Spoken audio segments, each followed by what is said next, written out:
Hello student, welcome in Parth English classes.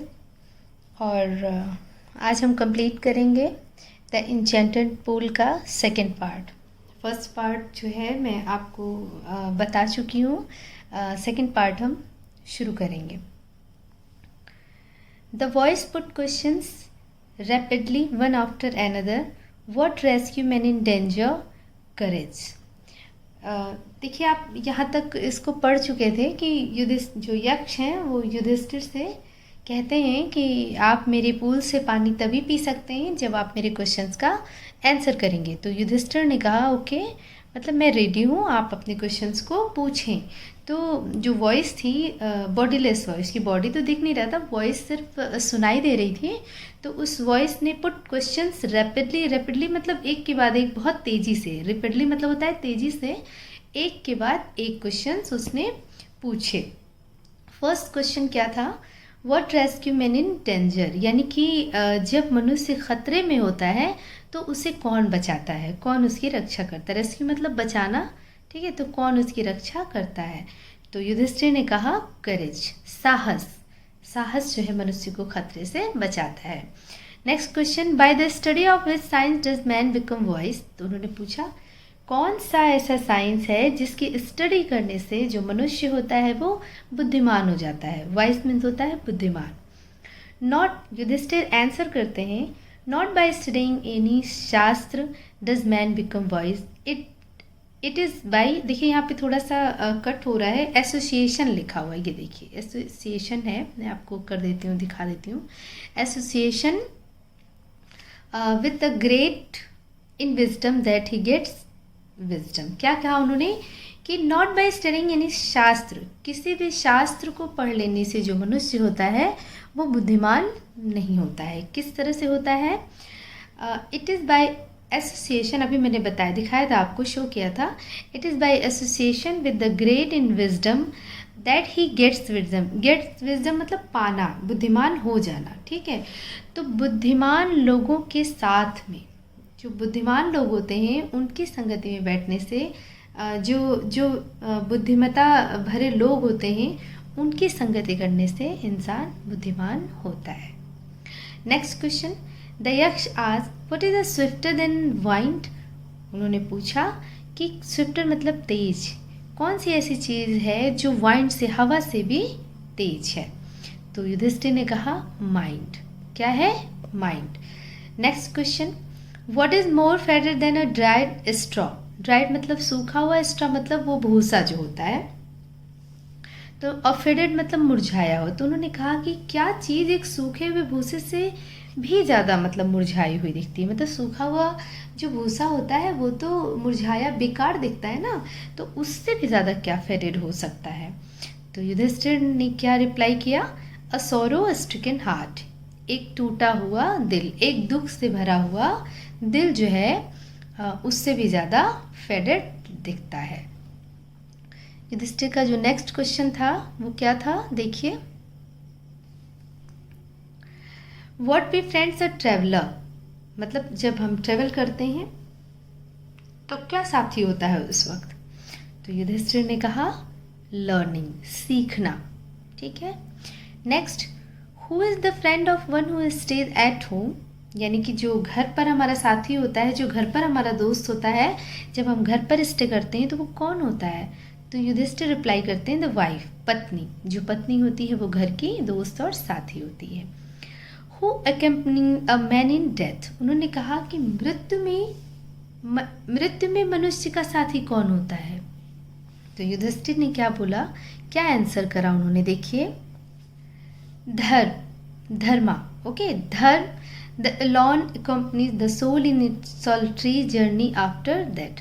यानी उन्होंने कहा कि धर्म ही एकमात्र ऐसी, alone मतलब अकेला, साथी, सोल आत्मा, सॉलिटरी अकेली, जर्नी यात्रा, सॉलिटरी मतलब भी अकेला ही होता है, जर्नी यात्रा, ठीक है। तो उन्होंने पूछा कि मृत्यु के बाद जो है मनुष्य का साथी कौन होता है। तो उन्होंने कहा कि धर्म ही एक ऐसा अकेली चीज़ है जो मृत्यु के बाद आत्मा की जो जर्नी होती है उसमें उसका साथी कौन होता है, धर्म होता है, ठीक है। धर्म होता है मतलब साथी।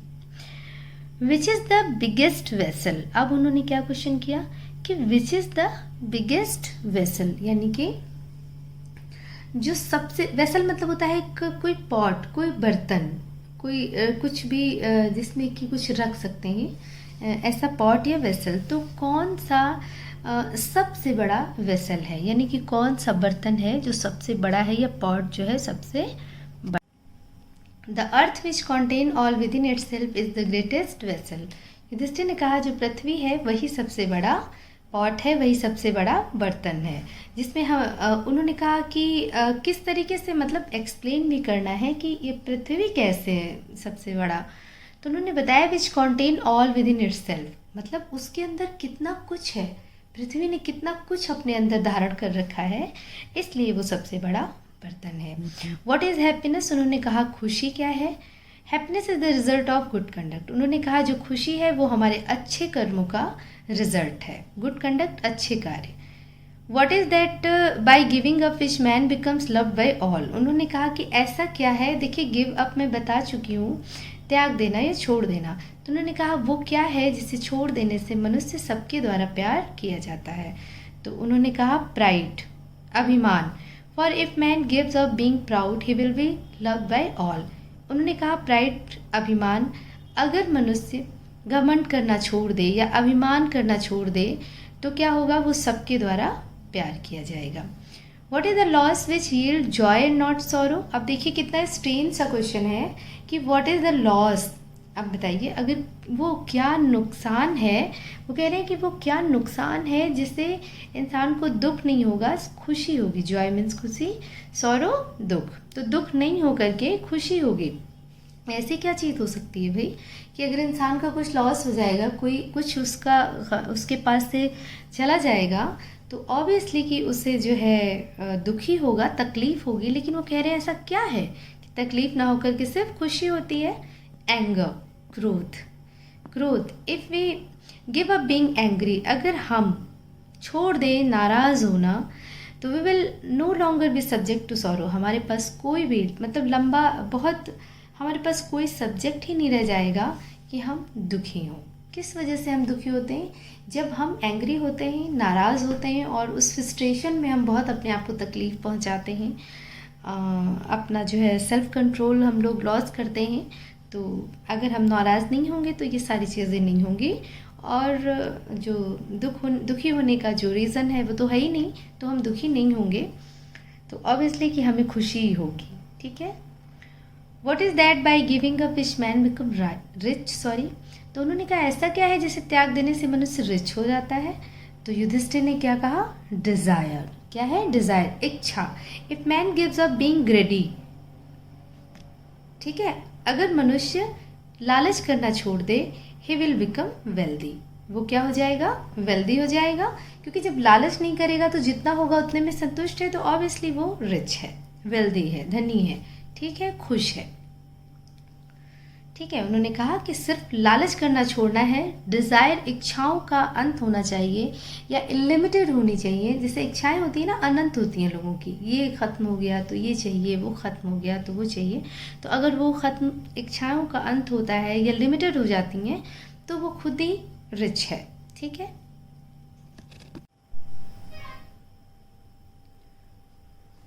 What makes one a real Brahman? Is it birth, good conduct or learning? Answer decisively. उन्होंने कहा कि क्या चीज़ ऐसी है जो एक सच्चा ब्राह्मण बनाती है। क्या वो बर्थ है, यानी कि जन्म लिया है आपने ब्राह्मण कुल में तो आप ब्राह्मण हैं, या फिर आपके अच्छे कार्य, या फिर आपका सीखना कि आप बहुत कुछ सीखा पढ़ा है आपने, वो आंसर डिसाइसिवली। उन्होंने कहा कि आंसर बड़े ही निश्चित तरीके से और दृढ़ता से देना। तो युधिष्ठिर क्या कहते हैं, birth and learning don't make one a Brahmin, good conduct alone does. क्या कहा उन्होंने कि बर्थ यानी कि जन्म से और सीखने से कोई भी ब्राह्मण नहीं होता है। ठीक है।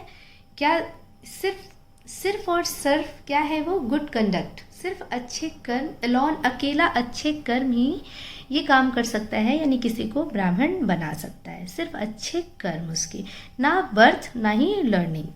However, learn a person maybe he will not be a Brahman without giving up bad habits। देखिए वो क्या कह रहे हैं, however कैसे भी learn पर्सन में भी, यानी कि एक व्यक्ति बहुत ज़्यादा पढ़ा लिखा हो सकता है, बहुत ज़्यादा सीखा हुआ हो सकता है, कैसे भी मतलब सीख सकता है। देखिए सीखने के तो कैसे भी सीख लिया, पढ़ लिया, लिख लिया, बहुत सी डिग्रियाँ ले ली। He will not be a Brahmin, लेकिन इसका मतलब ये नहीं है कि वो ब्राह्मण हो गया without giving a bad habit. अगर कितना भी पढ़ा लिखा है, कितनी भी डिग्रियां हैं उसके पास, लेकिन अगर उसमें बैड हैबिट्स हैं, बुरी आदतें हैं, तो हाउ कैन बी ही ब्राह्मण, वो ब्राह्मण नहीं हो सकता। Even though he may be learn in 4 Vedas, यहाँ तक वो कह रहे हैं कि इवन दो, यहाँ तक कि ही मे बी लर्न, हो सकता है कि वो उसने चारों वेदों का उसको नॉलेज हो, ऋग्वेद, सामवेद, अथर्ववेद, यजुर्वेद, सारे वेद पुराण सबका उसको नॉलेज हो, लेकिन फिर भी a man of bad conduct fall to a lower class. तो उन्होंने कहा लेकिन चाहे कितने भी बड़े पुराणों का, वेदों का वो ज्ञाता हो, उसको बहुत नॉलेज हो, लेकिन अगर उसमें बैड हैबिट्स हैं तो वो एक लोअर श्रेणी में ही आता है, एक निम्न कोटि का ही व्यक्ति कहलाता है। ठीक है, मतलब कि a man of bad conduct fall to lower class, lower class में उसको काउंट करेंगे हम। ठीक है, वो ब्राह्मण नहीं हो सकता है। Clear. Next is what is the greatest wonder in the world. अब उन्होंने नेक्स्ट क्वेश्चन कर दिया कि इस संसार में सबसे बड़ा आश्चर्य क्या है।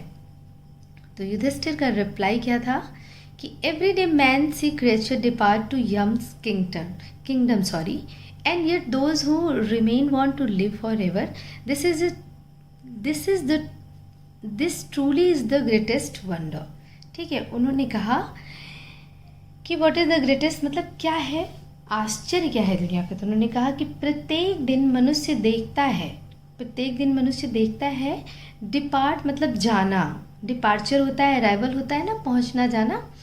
तो कहते हैं कि डिपार्ट टू यम्स कि हर दिन लोग देखते हैं कि मनुष्य की मृत्यु हो रही है और वो जा रहा है दुनिया से। ठीक है, यट मतलब फिर भी आप, मतलब ये देखते हुए भी लोग, those who remain want to live forever, लेकिन ये जानते हुए भी कि हर दिन एक व्यक्ति मृत्यु को प्राप्त हो रहा है और वो चला जा रहा है दुनिया से, उसके बावजूद भी लोगों में हमेशा फॉर एवर मतलब हमेशा वो जीने की इच्छा रखते हैं, जीने की इच्छा करते हैं। तो this truly is the greatest wonder, तो ये सच में एक बहुत बड़ा आश्चर्य है। 10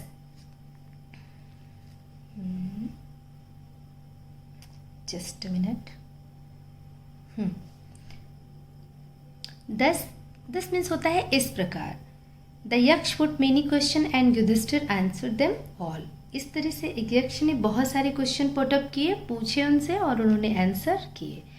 इन the end the Yaksha asked, O king, one of your dead brother can now be revived, who do you want to come back to life. उन्होंने कहा, अंत में कहा यक्ष ने कि ओ किंग, तुम्हारा कोई एक brother can now be revive, यानी पुनर्जीवित हो सकता है, तो who do you want to come back, तुम किसकी लाइफ जो है वापस चाहते हो।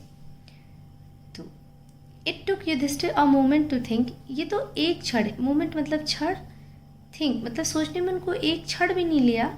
एंड देन ही विश्ड, और उन्होंने इच्छा जताई, विश मतलब इच्छा, that the cloud complexion, lotus eyed, broad chested and long armed knuckle, lying like a fallen ebony tree might arise। उन्होंने कहा कि उनकी क्या इच्छा थी, क्लाउड कॉम्प्लेक्शन क्या होता है कि मेघ वर्ड वाला, जैसे कहते हैं ना कि उनका गेहुआ रंग है, उनका सांवला कलर है उनका, तो उसे जैसे जो मेघ होते हैं, बादल होते हैं जो, क्लाउड मीन्स क्या, तो क्लाउड मीन्स मेघ, तो मेघ वर्ड वाला जिसका कलर मेघों की तरह हो।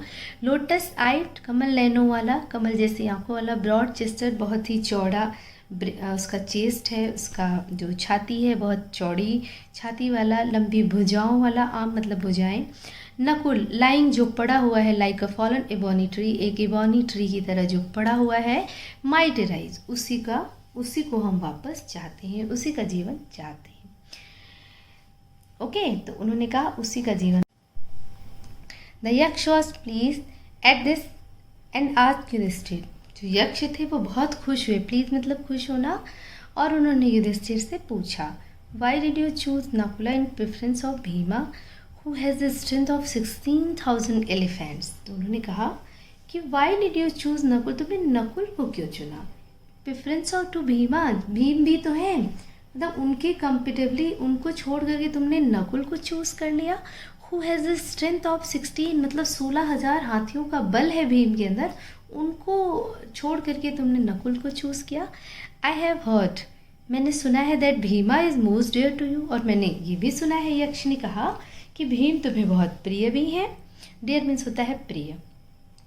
एंड वाई नॉट अर्जुन, और क्यों नहीं अर्जुन को, whose strength in arm is your protection, जिसकी भुजाएं सिर्फ तुम्हारी रक्षा करने के लिए हैं, जिसकी भुजाओं का जो बल है तुम्हारी प्रोटेक्शन, तुम्हारी रक्षा के लिए है। Tell me why you choose Nakul rather than either of these two. उन्होंने कहा tell me why you choose Nakul rather than either of these two. उन्होंने कहा कि मुझे बताओ कि तुमने इन दोनों में नकुल को क्यों चुना। ईदर ऑफ दिस टू मतलब इनमें से, इन दोनों में से तुमने नकुल को क्यों चुना।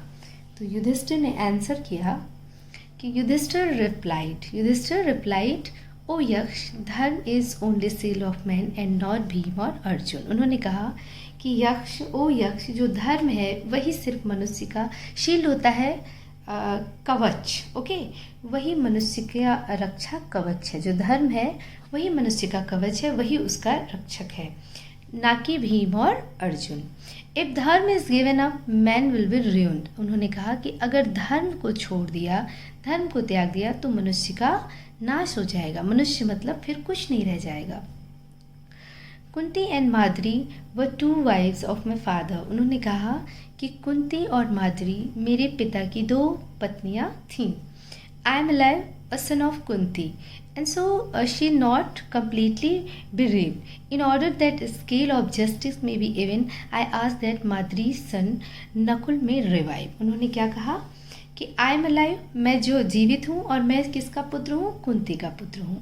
सो इसलिए she is not completely bed, तो इस तरीके से वो पूरी तरह से, ऐसा नहीं है कि उनका कोई बच्चा नहीं है, उनका बच्चा है, एक बेटा उनका है। In order the scale of justice, और जो न्याय का तराजू है, जो न्याय के तराजू, न्याय के बैलेंस को बनाने के लिए, जस्टिस को मेंटेन रखने के लिए, क्या आई आस्क दैट माद्री सन, तो एक पुत्र माद्री माँ का भी जीवित होना चाहिए। तो इसलिए नकुल में रिवाइव, इसीलिए मैंने नकुल के लिए कहा। The Yaksh was most pleased with Yudhishthira's impartiality and granted that all his brother would come back to life। तो जो यक्ष थे वो बहुत खुश हुए युधिष्ठिर के बिना पक्षपात वाले आंसर से, एंड ग्रांटेड, और ग्रांटेड मतलब दिया, प्रदान किया, all his brother would come back to life, उनके सारे ही भाइयों को जीवित कर दिया, उनके सारे भाइयों का जीवन वापस कर दिया। इट वॉज यम, ये कौन थे, यम थे, द लॉर्ड ऑफ डेथ, मृत्यु के देवता, who had taken the form यक्ष, इन्होंने यक्ष का रूप लिया था, फॉर्म मतलब रूप, उन्होंने यक्ष का रूप लिया था। सो दैट मीन्स होता है ताकि, he might see Yudhishthira and test him, ताकि वो युधिष्ठिर को देख सकें और उनका टेस्ट ले सकें। He embraced Yudhishthira and blessed him, then he disappeared. उन्होंने कहा ही एम्ब्रेस्ड मतलब गले लगाना, उन्होंने युधिष्ठिर को गले लगाया, एंड ब्लेस्ड हिम, और उन्हें आशीर्वाद दिया, देन ही डिसअपियर, और उसके बाद वो चले गए या फिर गायब हो गए। ओके, तो ये थी द इंचेंटेड पूल की पूरी स्टोरी, और होप कि आपको ये स्टोरी अच्छी लगी होगी, समझ में भी आई होगी। और इसका जो मोरल है, देखिए जो भी क्वेश्चंस उन्होंने किए, 13-14 क्वेश्चन जो यक्ष ने युधिष्ठिर से पूछे, तो वो सिर्फ आपको स्टोरी में नहीं पढ़ना है, आपको वो खुद पे भी अप्लाई करना है, उन क्वेश्चंस को समझना है कि वो सिर्फ युधिष्ठिर ने जो रिप्लाई किया वो सिर्फ वहीं तक नहीं लिमिटेड रहना चाहिए, वहीं तक नहीं रहना चाहिए, वो आपको भी समझना चाहिए और उसी तरीके से उसको फॉलो करने की कोशिश करनी चाहिए जो भी आपने पढ़ा। ठीक है, तो मोरल को ज़रूर अडॉप्ट करें, तभी पढ़ने का कोई फ़ायदा है, अदरवाइज़ ऐसे ही पढ़ा और और छोड़ दिया तो उससे कोई फ़ायदा नहीं है। ओके, तो नेक्स्ट चैप्टर के साथ फिर मिलते हैं। आप इसको पढ़िए और कोई परेशानी, कोई डिफ़िकल्टी हो तो मुझसे कंफर्म करिए। Okay, till then goodbye and take care.